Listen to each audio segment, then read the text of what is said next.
Can I swim? Tom Michel is a British teacher. In the 1970s, he worked at an English language boarding school in Argentina. One day he visited a beach and found a penguin that was injured and alone. Michel decided to help the bird. He cleaned it, fed it, and even gave it a name, Juan Salvato. From that day on, Juan Salvato lived on the terrace of his room in the school dormitory. The following is part of the story, written by Tom Michel, about the penguin and a boy at the school. From the first day that I brought a penguin to live at the school, one student in particular wanted to help with his care.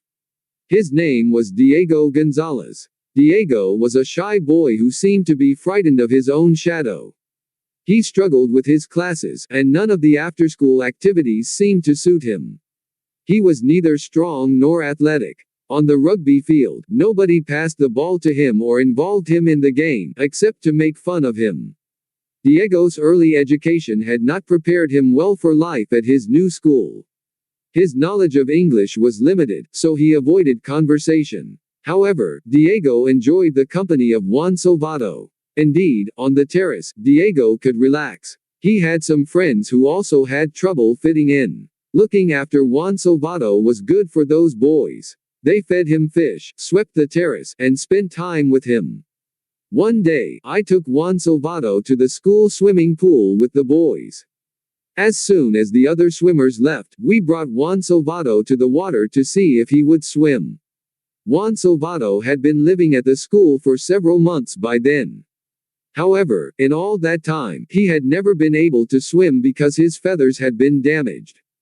Go on, I said. The penguin stared at me and then at the pool, like he was asking, is this where the fish come from? Without further encouragement, he jumped in. With a single movement of his wings, he flew like an arrow across the water and knocked into the wall on the opposite side.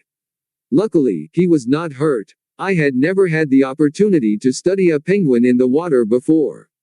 I was familiar with the awkward way that Juan Salvato walked on land, but now I watched in awe. Using only a stroke or two, he flew at great speed from one end of the pool to the other, turning swiftly before touching the sides. It was amazing. Everyone could see how much he was enjoying himself. Ooh, ah, the boys shouted, as though they were watching a fireworks display. After a while, Diego came over and asked quietly, "Can I swim too?" I was astonished. He had never gone near the pool before. I was not even sure if he could swim. The water is cold, and it's getting late. Are you sure you want to go in? I asked. Please. All right then, I said, but be quick. I had never seen him so excited before. His eyes were shining with joy, and he seemed to be truly alive for the first time. Without hesitating, he dived into the cold water. I was ready to jump in and rescue him if he could not swim. However, I soon realized that I did not have anything to worry about. Not only could Diego swim, but he swam magnificently. He chased after Juan Salvato, and they swam in perfect harmony.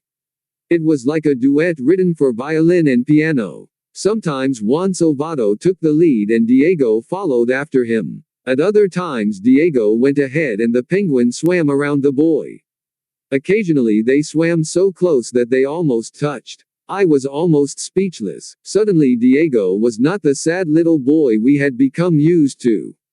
He was a very normal boy with a very special talent. Diego, you can swim. Yes, I can swim. I mean you are able to swim really well. Brilliantly, in fact. Do you think so? He asked without looking directly at me, but I saw a smile on his face. As we returned to the dormitory, Diego told me that his father had taught him how to swim in the river by their home. It was the first time he had talked about his life. I listened in silence, without making any corrections to his English, as he talked non-stop all the way back to the dormitory. The events of that day were extraordinary. A child had gone down to the water to swim with a penguin, and shortly afterward, a young man had emerged. The ugly duckling had become a swan. It was definitely a turning point. Diego's confidence grew quickly after that day. When the school had a swimming competition, he won every race he participated in. The encouragement and acknowledgement given by the other boys was genuine. He had earned the respect of his classmates. Over the next few weeks, his grades improved and he became more popular. Thanks to a swim with a penguin, a lonely boy's life was changed forever.